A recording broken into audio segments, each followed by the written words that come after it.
Le donut, aussi appelé doughnut, littéralement noix de pâte.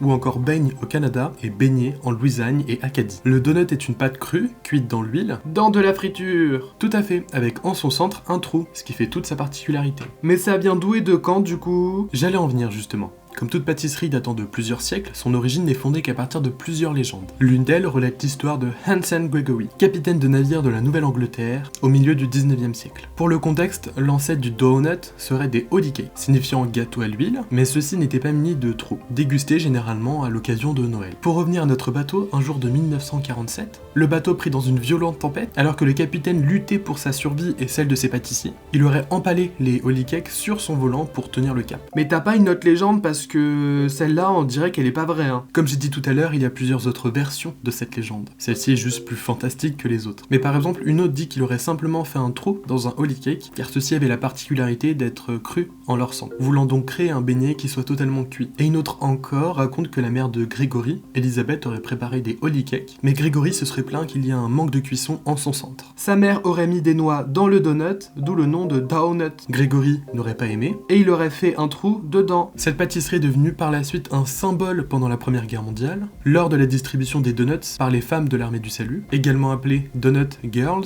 puis Donut Doilies durant la Deuxième Guerre mondiale, aux soldats de l'armée. C'est en 1920 que Adolf Levitt inventa la première machine automatisée à donuts, ce qui aurait permis de démocratiser cette pâte cuite à l'huile. De nos jours, le donut est un emblème de la culture américaine, propulsé notamment par des chaînes comme Dunkin' Donuts et Krispy Kreme. Glacé, fourré ou traditionnel, le donut est devenu un incontournable, permettant de se faire aussi une place dans le cinéma. Tu parles des Simpsons? C'est un exemple parmi d'autres.